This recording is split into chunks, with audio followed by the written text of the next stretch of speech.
Good evening and welcome to the Candy Ojai County Commissioners Forum sponsored by the Willmar Area League of Women Voters. We believe it is essential for the public to better understand the views, opinions, and commitments of the people running for elected office. My name is Jan Dahl and I will be tonight's moderator.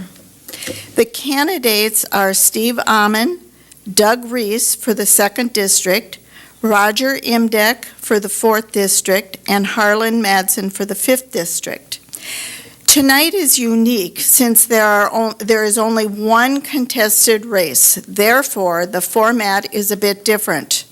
It will allow for each candidate to give a 2-minute opening and closing statement, and the District 2 contestants will have 1.5 minutes to answer questions.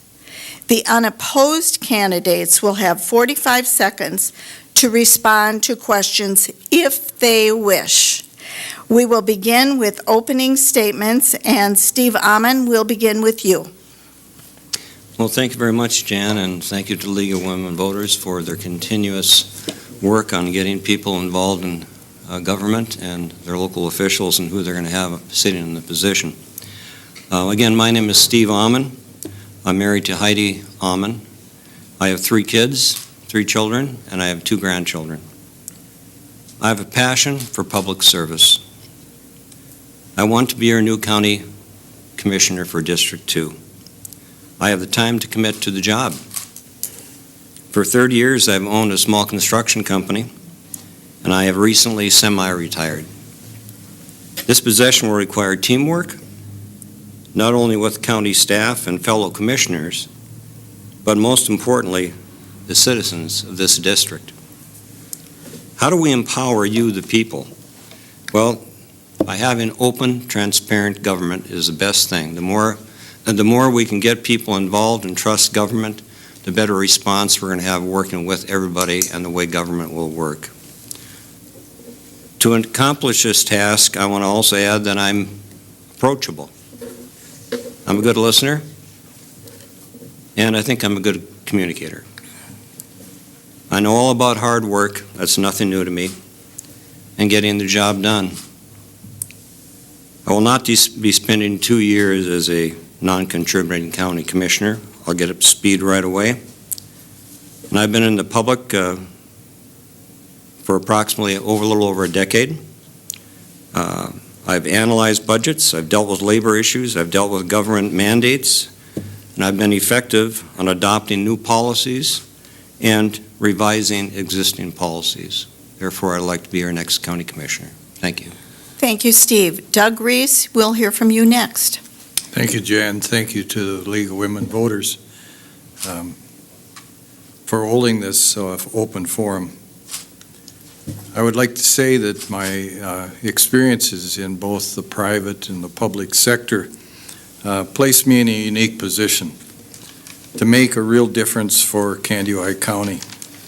And as a county commissioner, I focus on protecting our lakes, our natural resources, planning for our immediate and long-term road, bridge, transportation, infrastructure needs, work to improve county services, increasing the number of accessible blue-collar jobs through economic and industrial development, growing a strong middle class in Candy Ojai County, and fostering a high quality of life for our residents. I'm a veteran. I joined the U.S. Navy immediately out of high school. I came out of the Navy. I went to school for civil technology or civil engineering.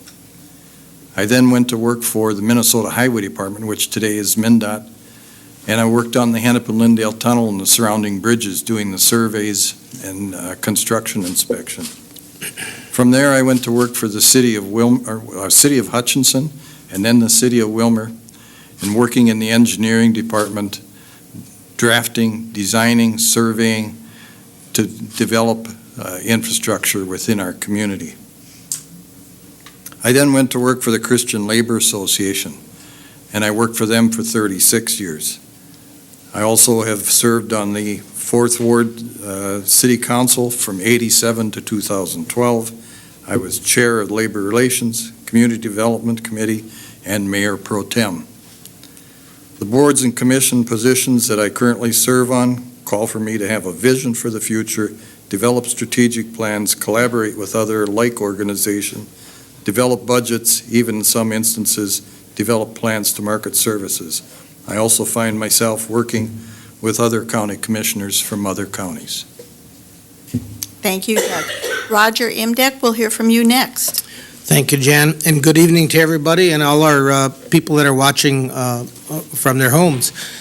It's been a wonderful experience to be able to serve the northeastern part of the county for the last 4 years. It seems like just a year ago that I sat here and in my first experience at a forum like this, but the time went by very fast. And I learned a lot.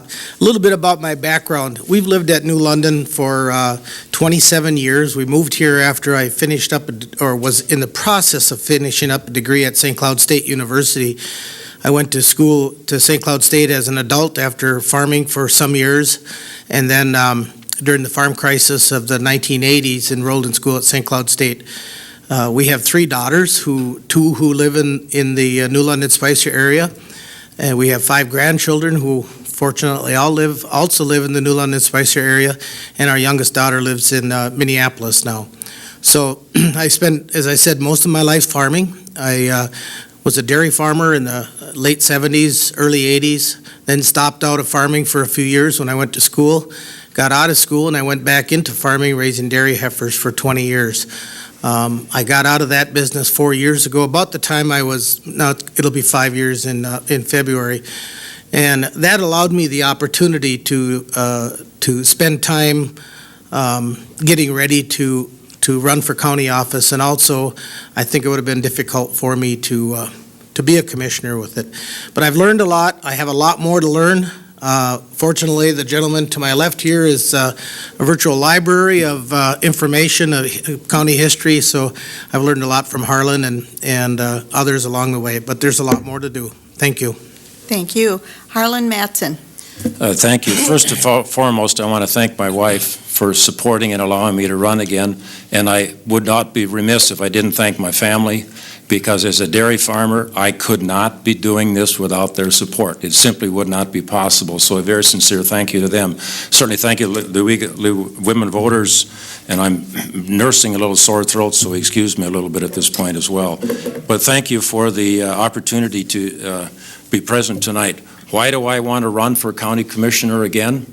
Because I want to be part of a team that focuses on solutions, that focuses on objectives that create a good, solid vision, that create a sense of responsibility, that create a sense of engagement, that create a community that looks at success, a community that looks at the vision and looks at the future, does not dwell in the past, learns from the past, but moves ahead.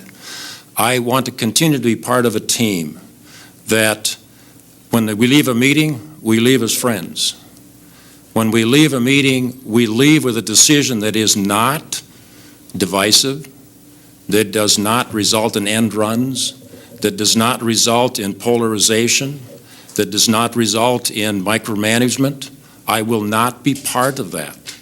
I want to continue to be part of a community and to serve this county. I have had the privilege of serving this county for 22 years as a county commissioner, and I look forward to the opportunity of continuing on for leadership in Candy Ohio County.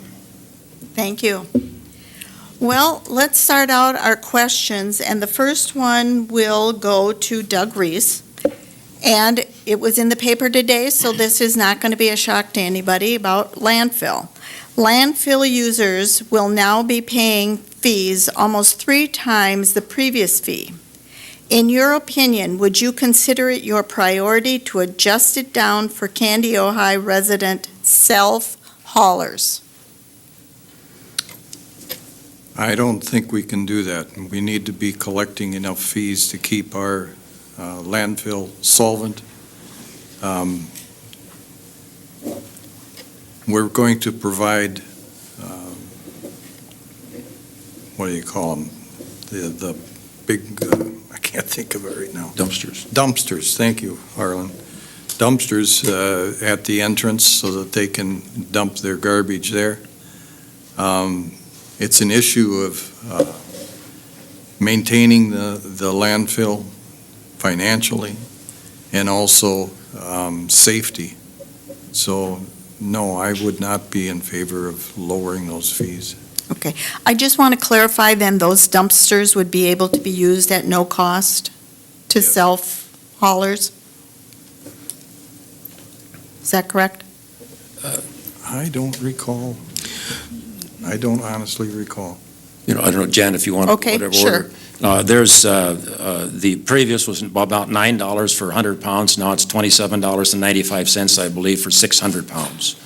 But the dumpsters, the self-haulers would then place it in a dumpster rather than going onto the Got it. main. Okay, The main thank you. area. Thank you. Steve, would you like me to repeat the question, or you, Well, you're talking about the article. the landfill? Yeah, the landfill. Yep. Oh, that's a good issue. Thank you. That landfill was sold from the city, who owned it previously many years ago, to the county for a pretty reasonable price. I don't think anybody here goes back that far, but that's what I recall. And the landfill is something that we don't like to, we don't want to beat the drum on that one too much, because it's not something people want to really talk about. Out of sight, out of mind. But the fact is, it's going to have to be dealt with one way or another. Now, I understand talking today, I talked with Jeff Redberg, and he said that fees are going up about 24% for the individuals that come out there and bring their own garbage out to the landfill. That'll be based on the tipping fee under 600 pounds or 6 tons. And I guess I kind of question, I don't know what's going to happen here, but we're asking for a 24% increase on that particular issue.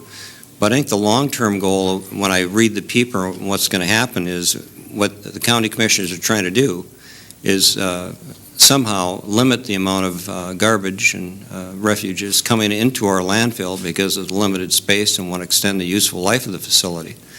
And after that, they also want to charge anybody that's coming into the county, bringing garbage from out of the county, a considerable increase, so it's a kind of a disincentive for them to come here. What that means is that we still have the operational costs to deal with, and they're long-going with the MPCA and all the requirements we have to do. So as far as the fees go, right now I question the increase. Thank you. Thank you. Roger, do you have anything to add to the landfill situation? I would just say that it's been 5 years under this contract, and some of the costs would have been inevitable. We anticipated the cost of opening a new cell at $1 million. That cost is actually $1.3 million, and it's coming 1 year earlier than we had thought it would. So between the extending the life and an increase that probably would have been inevitable, we think this is a prudent way. You can't self-haul within 60 miles of this area. We're the only landfill within 60 miles where they even allow self-hauling. So we want to accommodate the self-haulers. There's a couple of different ways they can save money. One, increase their recycling, and the other is, haul less often and let the weight get up there. Harlan, anything to add? I was going to say, actually, with the self-haulers, it's actually a better rate, but you got to bring more. It was $9 for 100 pounds, now it's $27 or $28 for 600 pounds. So we want to focus on recycling. I would also piggyback on what Roger said. The cost, when I was first on the board, a cell was $300,000 to $500,000. Now we've tripled that cost. We have to be prudent in making sure that we are financially secure, but also environmentally secure as well. Thank you. Steve, the next question will be for you, and I'm just going to follow up on the landfill recycling issue, and it is recycling. So what are your views on not sorting, having the citizens sort their recycling, but having a one dump, one pickup for recycling? Would that make it easier for people to do that? Yes and no. That's not a very definitive answer. It all depends on what, if we were in a scenario where we had the cities, the larger cities, City of Wilmer, and they had their own collection service, and we had our own employees and our own equipment, and we didn't have some people now doing the services in the county, it could be done differently. We could make mandates, 2 people, 2, or forced separation of recyclables. That's not a bad idea, but it's not always met very favorably. I think the most important thing is to, I recall back in the mid-'90s, we started talking about recycling within the county.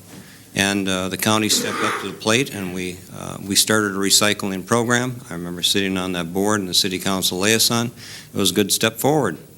I think we need to improve that. I think the county, and even myself included, I think we have been kind of complacent on being aware about what we're doing with our environmental footprint and what we're leaving behind. I think we need to concentrate on that in a much more aggressive way and look at all the possibilities. Single sort recycling, I don't know if that's the answer.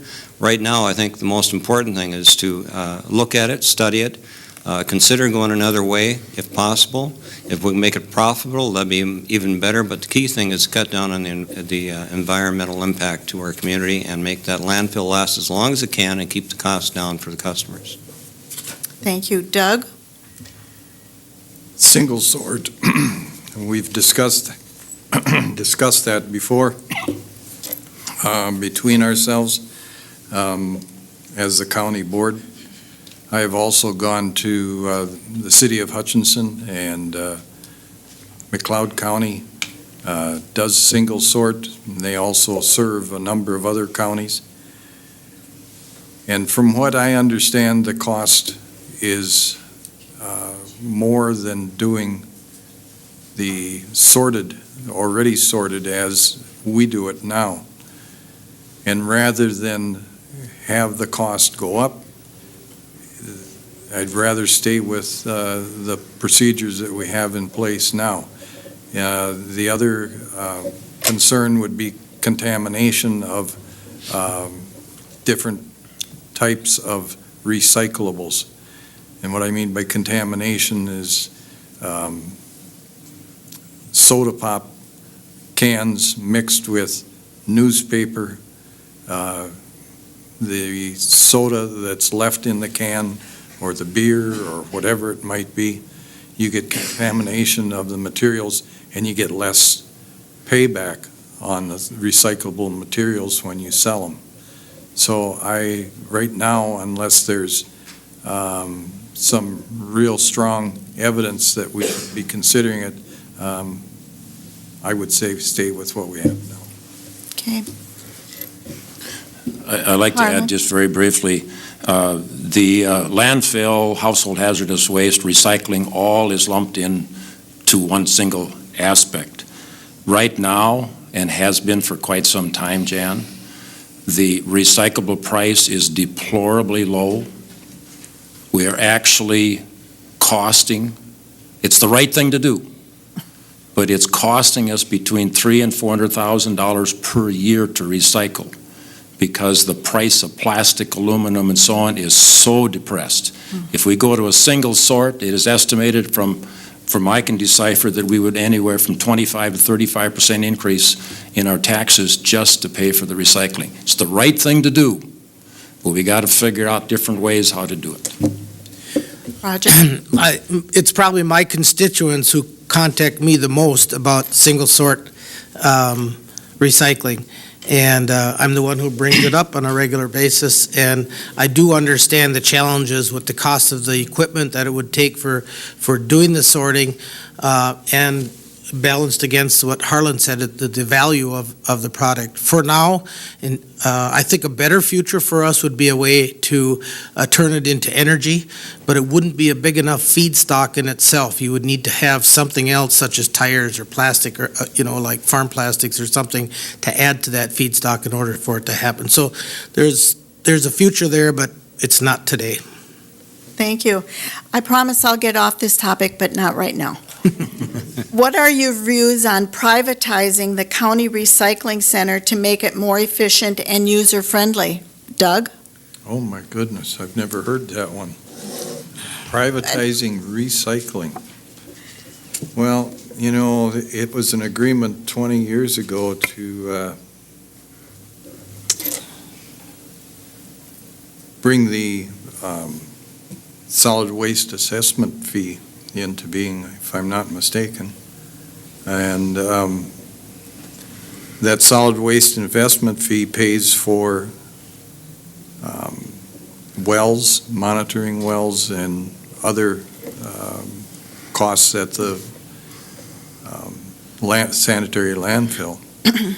And it also manages our recycling. And we do contract with West Central Industries right now. So I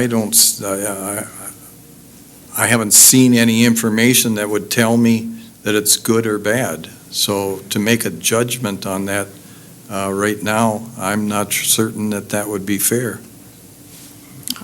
All right, thank you. Steve Amon? Hi, thank you for the question. You know, that recycling center is really great to have in town. It's fantastic, and I hope that continues. We also employ a few people there, and that's good. We have a lot of shelter workshop people that are able to help out. And I think as far as the cost of operations, it's a service that the county should provide and continue to provide. It's very important for the people that want to get involved and, again, leave that environmental footprint as small as possible when they leave. They have the choice to do that. And I see that, and I myself have dropped off a lot of cardboard there through the years and all the construction sites and recycled that. And I think it's a great thing. The service works well. I haven't seen anything out there that would maybe make me think that right now we have to privatize it, but all options are open. When it comes to government, you can't be closed-minded in this. You have to look at it. You have to review it. You have to see what your profit and loss is. You have to see what the return on the investment is. If you can't measure that, and it's immeasurable, well, we better find a way to measure it, folks, because the cost of operating is not going to continue to go down. It's going to go up. And if we can provide that service at the most efficient rate, whether it's West Central Sanitation or Miller Sanitation as a private business to create jobs, or whether it's in government. I would prefer it be in the private sector, but right now we have a system that works and operates, and unless we can find something completely terribly going wrong with that department, I think we should keep it as it is, but we should always be open to exploring more options with working with the haulers locally, because they are the people that are going to be a part of the whole problem-solving issue if we ever should go to a different type of recycling system. Gentlemen, do you have anything to add? All right. How will you, this question will go to Steve Amon first. How will you deal with the future requests by developers for tax abatements? Will you insist that they pay their employees a living wage of $15 per hour? $15 an hour is not unreasonable, but it also depends on what that individual's skills are. Not all jobs that we have in this county, let's face it, folks, we have a low median income. I'd like to see it higher. I think that should be the goal, and I think it is the goal of a lot of people in this community to do that. But unfortunately, we all have to stay competitive. $15 an hour will get you off the poverty lines and not being eligible to come out to our Health and Human Services building.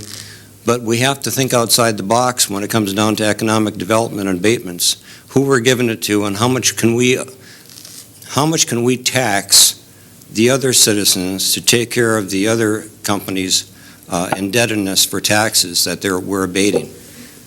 Currently, there's no or very limited information on the benefits. And you can read, and I've read many different articles on the pros and cons of tax abatement and tax increment financing. The key thing is you have to have a balance of what blends in with the community and how much we're able to afford to do. But if we don't get the jobs in the right categories, it's not going to help us. We don't need more part-time jobs. We need manufacturing, and that's where this county, I think, is on the verge of exploding. I think we have a good group of people at the EDC that can move forward on it. We have energetic business people that can move on it. They want to see the jobs growth, and if we can do that, we're going to have success and prosperity for everybody. So that's a goal and objective, but I am for it if it's needed based on the situation, but good paying jobs is a number one priority. Thank you. Thank you. Doug Reese? Tax abatement. Tax abatement doesn't necessarily cost the individual taxpayer. It's based on the existing facilities that they have and not on the new construction. So when it's said that it costs so much per taxpayer, it really doesn't. And whether or not I would put in a $15 an hour, I believe that we do need living jobs, well-paying jobs for maintaining a standard of living within our county. $12 an hour isn't going to make it. $15 maybe. I would like to see it even be higher than that.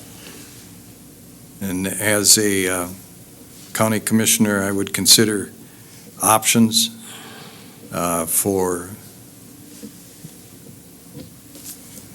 improving the prioritization of what needs to be done to qualify for an abatement, but yet I see abatement as a wonderful economic development tool within our county. Okay. Roger? I think we need to let business know that Candioi County is open for business. It's a very competitive world out there. People, other communities are vying for business, and I think we need to be as competitive as we can. As Doug stated, the tax abatement, when it is granted, is only on the increase of the value. So if a business was paying $5,000 a year property tax and they put on an addition that will raise it to $10,000, the $5,000 is still paid. The difference is where the abatement comes in, and if that business doesn't expand or doesn't come in, those taxes would never be collected anyway. In this way, they get collected after the abatement time is over. Great, thank you. Harlan? Tax abatements briefly are case-specific. Every business is a different situation. Every parameter has to be discussed. I view tax abatements, and we've gone years without any. We've had a few, certainly, in these last months and years. I view it as positive because that's growth. That indicates that we had activity. We have things that are happening at this point in time. And I would certainly echo that it is not a cost at that point in time. It is very prescriptive and very specific in the statute what they must do to be able to qualify. And if the business would not come, we would have zero at that point in time. I prefer to support growth. It is very few tools that we have as a county. Thank you. Thank you. This is a question from someone in our audience, and it goes to Doug Reese first. Knowing the county has various county parks, what is your opinion of the significance and value of maintaining our county parks for our citizens' quality of life? Well, it's definitely a quality of life issue. And we've got a lake area that is really up very high in the viewing of the public. And I think that our county parks are real jewels within our park. You think of any one of them and how the county has maintained them. And we just put a new bathhouse at County West. I got to think about it now. Right. County West.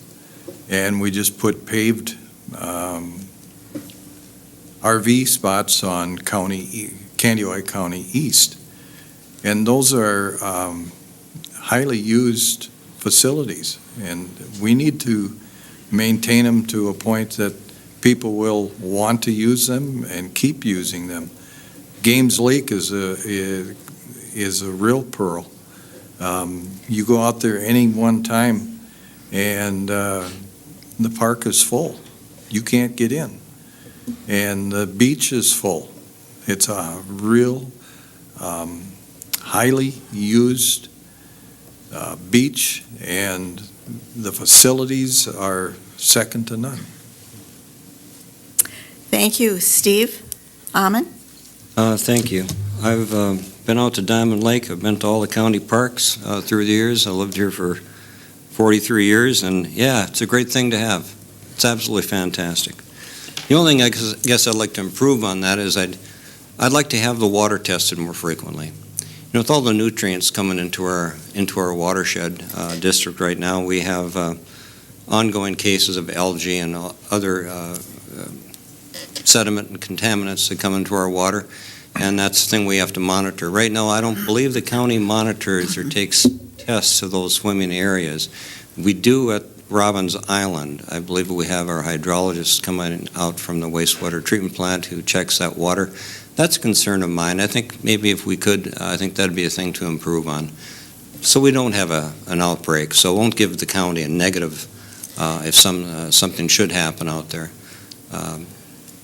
I think as far as the county parks go, I love the idea that it's privatized, that you have managers out there taking care of it, and I think we should continue that practice. As far as expanding on it, well, we've all seen the decline of family resorts through the years, in our lifetime especially. If you're over 60, there used to be many resorts and a few cabins around the lake, and that whole environment's changed.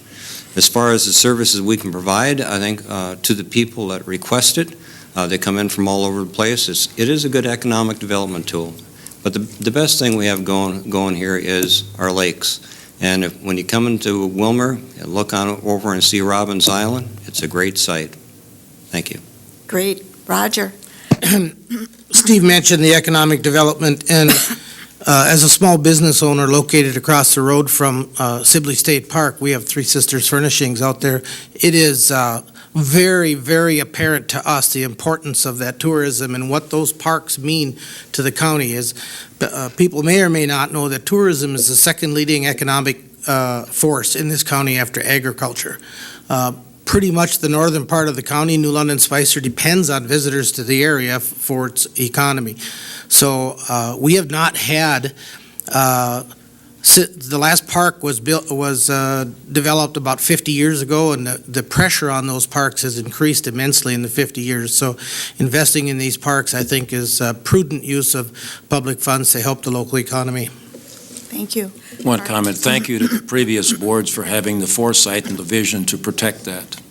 Because had it not been protected back in the 50s and 60s with revenue sharing, we wouldn't have those today. It is, if we want people to come, we want people to recreate, we want people to relocate in this area, we need the amenities, and we need to support all of that. Thank you. The next question, Steve, you'll start this one. How do you think the county can fund our transportation needs in the future? Is a local sales option tax needed, or is there a better way? That's a good question that you bring up. The tax abatement we've talked about, or the local option sales tax, or the implementation of a 0.5% sales tax throughout the county is given by the state legislature. And I don't think too many years ago that was given, the right was given to the counties to implement that type of tax. As I said before, I would feel very, very uncomfortable voting for an increase in taxing people without them having a vote on it. In other words, an individual voice. Every individual in the county would have a right to vote on it. I would not support it in that form. If it was brought to the people so they could make the decision rather than elected 5, it takes 4 years to get rid of a county commissioner. So that isn't fair to the people.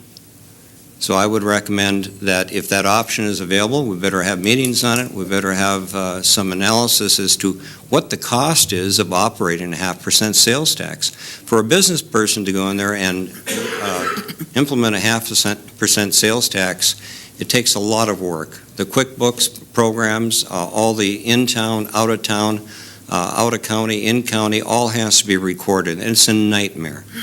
I think I've talked to some business people, and they've said it'd be easier just to write them out a check. Now, I don't know if that's true or not, but I think before we go down that route, we should look at every other option, every other option. It is a tool we could use, but I'm not very fond of it. I think right now we should be able to deal with what we have and make things work with the economics that we have in front of us and our tax base. Thank you. Doug Reese? We're facing some serious infrastructure needs within the county, and we can't afford to fall behind on those improvements. Some of the infrastructure needs in Candioi County, if you didn't know it, we've got 121 bridges. 21 of them are posted, 7 are structurally deficient, and 1 is functionally obsolete.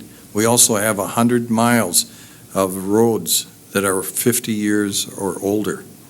And the county's 30-year replacement plan then comes up 3 million short of proper replacement. And I realize that raising revenue to pay for the services that Candioi County performs is one of the biggest challenges facing the county board. County taxpayers expect us to deliver more and better services and meet challenging needs, but they're rarely enthusiastic about paying the bills of these services, and raising taxes is never popular. Yes, the sales tax can be implemented by the county board. We have some strong needs for infrastructure, as I said. If it were implemented, it would call for a hearing at the county board before it be instituted. So I think it's a good way of broadening the scope of income to do these services. All right. Roger? I would, as a business owner, it's basically a click of the mouse to reset our sales tax, and we don't have to track whether that money comes from St. Cloud or Alexandria or Wilmer or New London. However, I'm not eager to add taxes, but unless the legislature comes up with long-term transportation funding, with some of that money coming back to our county, we will have to consider it as an option that we have available to us. And remember, it's only available for roads, transportation to the counties. It's the only way we can use local option sales taxes for transportation needs. Thank you. Just one addition. We look at taxes in general. Taxes is the price we pay for operating and working and living in a good society. And we are going to invest. I personally favor a local option sales tax much over property tax. Much more over property tax, because it is specifically dedicated for transportation projects. We must designate that. We have 2 major projects. We have County Road 4, we have the Y. If we don't have a manna from heaven that falls, we're either going to do the projects with investment on a local basis, because I have given up hope that we're going to have a solid legislative session again. No transportation. Thank you. Let's go a little lighter. Doug, this question will be for Speak you it as first. it is. What issues do you hear most when you are in the community campaigning? Well, you're going to my closing. I figure that I'd hear that somewhere. Give us a snippet. Give us just 90 seconds. I have bulleted points that I have written down as I've gone around and talked to people within the community. Addressing road and bridge transportation needs, which we just talked about. Growing jobs through economic and business development, which we've talked about. Improving county services, preservation of natural resources, fostering areas that promote a high quality of life for residents. Here comes the big one, expansion of broadband services, and being responsible steward of our tax dollars. Thank you. You can say them again. We might have forget them by the time we get to the end. Steve, how about you? What issues are you hearing in the community? Well, I won't be able to answer it in just 2 minutes, that's for sure. Well, everybody's got different viewpoints on what the priorities are in our community. And by the way, District 2 is all of Ward 4. It's inside the city limits, so there's no rural roads or bridges. You're looking at some county roads that go through the city of Wilmer that they maintain, and we share with the DOT, and we have participation in that regard. What I've heard from the people in the community right now is the water problem we have in Wilmer. Of course, I'm in one of the lower areas of town in the ward that I currently represent, and that's one of the concerns. The other concern that I've really like to hit on is the amount of jobs and the quality of jobs that we have here. We have an educational system out here that's working. They work very closely with the private business sector to develop jobs that'll fit their needs so they can expand and grow and make a profit. And there's nothing wrong with making a profit in business. It's healthy, it's good.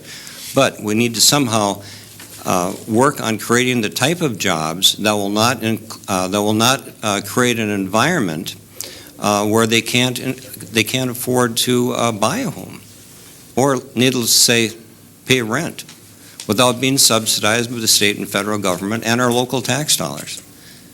You know, this is part of the economy we're in right now, folks, and we got to change it.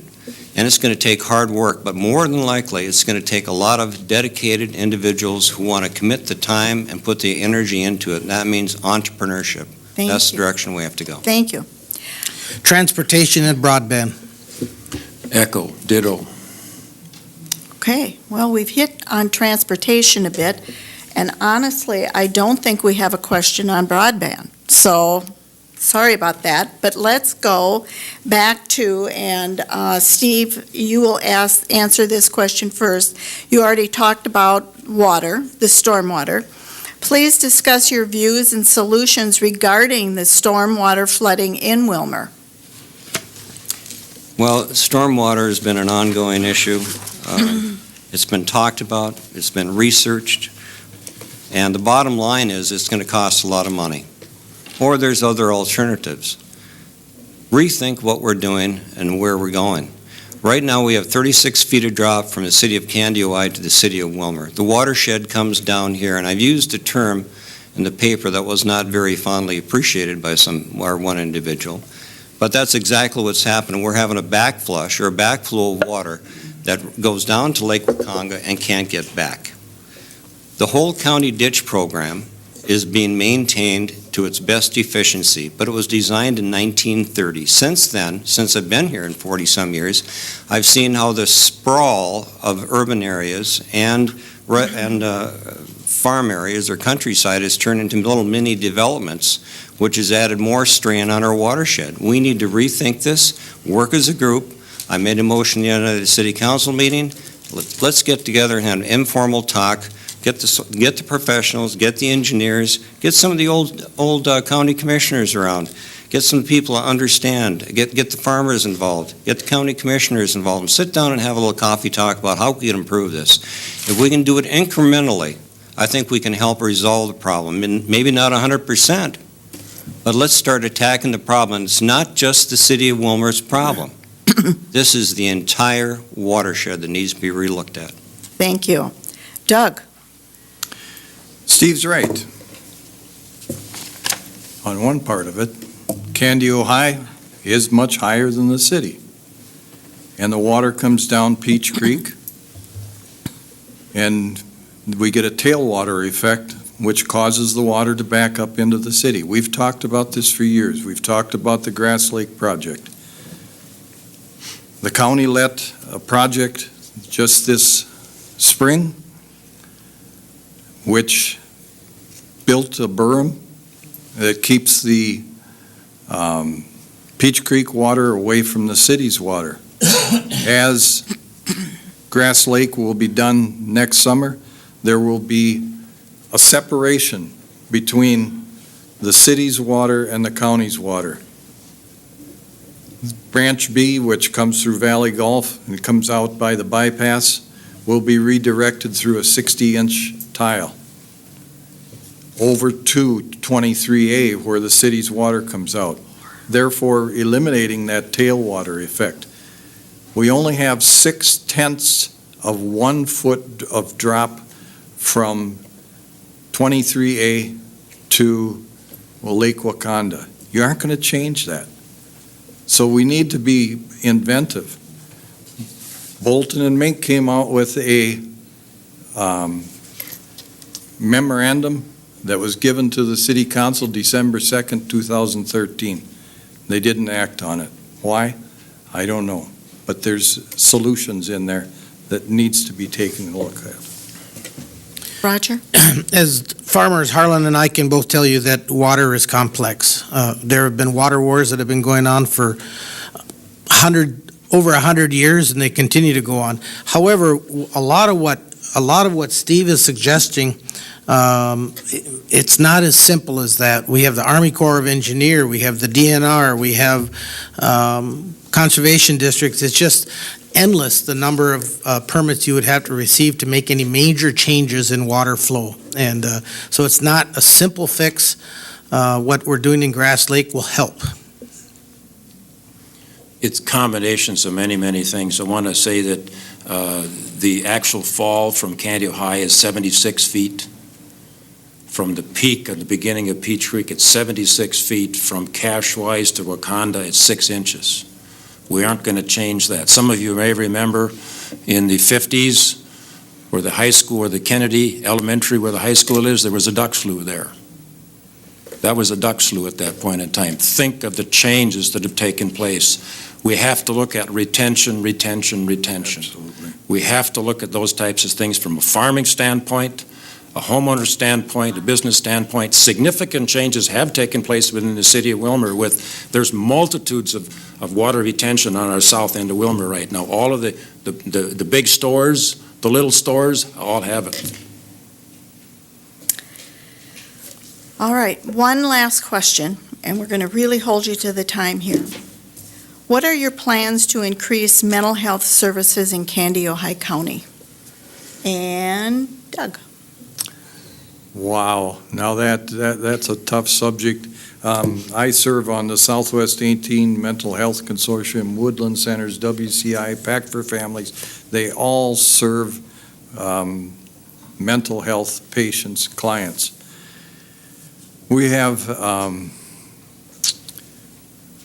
come out with, the Woodland Centers has come out with the mobile crisis unit, which has been a great help within our communities. And you got to remember, this is a multiple county service by Woodland Centers. There's a great need for professionals, and how to recruit them is really the big question. How to get them out of the metro area into our rural areas. That's another tough question. It's not a simple answer. Our state mental health system is severely broken, and it's falling apart even worse than it has in the last few years. We're facing significant costs for housing of patients. Anoka, the cost is almost to the point that we can't do it, but we have to. And the other problem that we got is we've got a lot of mental health patients in our jails, and we're not doing them any good. We're medicating them in jail. Thanks, Doug. Steve? Well, mental health is an issue that I'm particularly fond of, especially after I was, many years ago, I was talking with a psychologist, might have known his name, Mayor Les Heidke, and he worked in the mental health industry. 30% of this country, approximately 30% of this country, all the population, is going to have some form of depression during their lifetime. It's an ongoing menace, and it is almost like a bacteria we need to deal with. A lot of the funding from that mental health funding comes from the state and the federal government. Some of the services our people provide at the county, I think, are fantastic. Having the facilities spread around the community was something that the state decided to do to close the state hospital. We have to deal with that. After door knocking on 2,400 doors around the neighborhood, this is my second time around, You see a lot of people that are in, Divine House, for an example, or other homes, group homes for people that have special needs. It's a good service. I think they're probably better off in a place like that. I really don't know. But mental health is an ongoing issue. And if we can, and right now, I think it's a service industry that's probably a large part of our budget that also has a lot to do with our economy in this area, because there is funding coming in from the state and federal government. So Thank you. I think there's some positives to that, Thank you. definitely. Gentlemen? I would say that from a county perspective, solving the mental health issue in our county is above our pay grade, simply as we don't have the resources to do it. I think the biggest change, without a doubt, Jan, that has occurred in mental health is the awareness. 20 years ago, 30 years ago, we didn't talk about it. We denied it. At least we have elevated the discussion on a factual basis, because mental well-being, mental illness, mental health, we fuzzy around, we confuse that. There are very differences in that. We need a mental health. There are gaps in that. We need to understand mental well-being on all of us. We need to understand health equity, chronic stress, all that type of thing. Can we bring more services? I concur with Roger. From a pay grade standpoint, the state needs to get this organized. Thank you.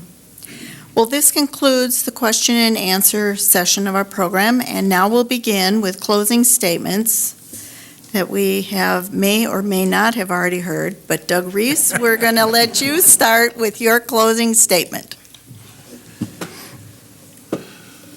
I've greatly appreciated going door to door. I've gone through the 2nd District, and I've had constituents speak to me and to learn. I went around to learn what matters the most to them. And throughout my first term as 2nd District County Commissioner, and I've heard them asking for a continued focus on what I listed before. And my desire is to continue as the 2nd District County Commissioner. I hold multiple positions as your 2nd District County Commissioner, and they call for me and fellow members of these boards and commissions to have a vision for the future, develop strategic plans, collaborate with other like organizations, develop budgets, and even some instances, develop plans to market services. I find myself working with other county commissioners, and as I talk to those other officials and I read about what other counties are facing, I find Candido County to be ahead of some counties in initiatives. Combined city-county EDC, Vision 2040 initiatives addressing areas of need within our city and county. Ridgewater College is a great asset within our community. The other thing is that we need to be doing more of as a county and as local government is shared services with adjacent counties. And some of the examples that we have that we've done already are the city and county HRA, Big Stone Dispatch. If you didn't know it, our dispatch center services Big Stone County. Southern Prairie Community Care, I'm on that board also. What an asset. 12 counties within the southwestern part of the state. Woodland Centers, Meeker, Renville, Candido High, Central, Community Transit, and then the merging of the assessor's office. Sorry, out of time. Thank you. Steve Amon. Well, thank you again for hosting this format. It's the last chance to talk. I wish I had more than 2 minutes, because it's hard to really emphasize all the feelings I have in my heart for this community. I guess what's more importantly, what are the people in this district expecting out of their county commissioner? And I wrote down a few thoughts, and I think some of those are they want to be accountable. Another one would be open and transparent, and to listen. Do the research that's needed and do your homework.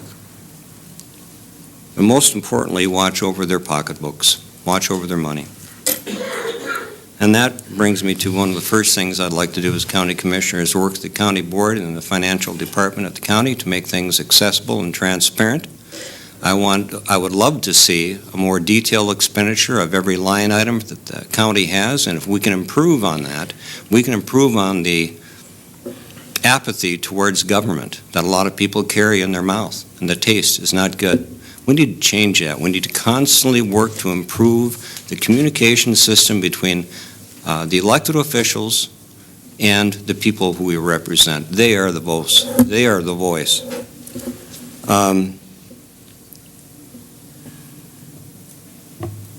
4 years ago, you didn't have a choice in who to have as your second district county commissioner. This year you do. The solution, I think, is not overly simple, but somewhat condensed. I'll put it in the form of something I put on my brochure that I handed out. That says, unelected vocal groups and other candidates excel at criticizing the elected or the government officials. Criticism is easy, but problem solving and solutions are the hard part. That's why I believe I'm your candidate. I do my research, ask questions, I listen, I take on tasks, and in conclusion, I'd like to say I'm funding my campaign 100% on my own money. I'm not tied to anyone. Thank You can follow me on Facebook, and the final thing is I appreciate Mr. Reese filling that seat and keeping it warm for 4 years. It's time to move on, and thanks for keeping the seat warm. Thank you, Steve. Harlan Mattson. I want to continue as a county commissioner to present a positive attitude, a vision for the future. I want to hire the best people and provide the resources that we can move ahead in this county. I want to continue to do long-term planning. I want to do the preparation to make sure we make the right decisions for the best public good. Our strength is our employees. I've served with commitment to good governance. I serve with compassion for all people.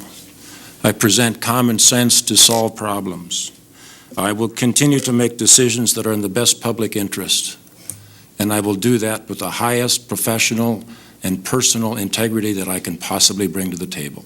I hope for your vote and ask for your vote on November 8th. Thank you, Harlan. Roger. Thank you, and thank you to the League of Women Voters for giving us this opportunity. 4 years ago, when I was running for my first term as commissioner, I promised the people that I spoke to that you'll never question my work ethic, and I think that going forward, I will continue to work as hard as I have in the past. We have a lot of exciting things going on in the county. Not every decision we make is popular, to wit the landfill decision. But there are a lot of things that, decisions that we have to make for the greater good of the county and for the future of the county. The Wilmer Y project is probably the best example of that. That is a project that will have an impact on the city and the county for the next 50 years and beyond. Transportation issues. We need to continue to work at transportation and broadband. We've got the ear of people. We need to continue to do that work. Some of the things that we have accomplished in the last 4 years, we've combined the health and human services with the public health, which is a very, very efficient move. We've restructured the downtown office building. Some of those things aren't all that visible, but the money that it saves and the investment that we make in the future are pretty evident.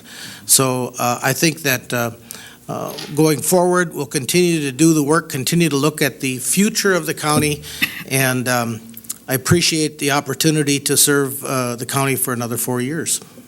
Thank you.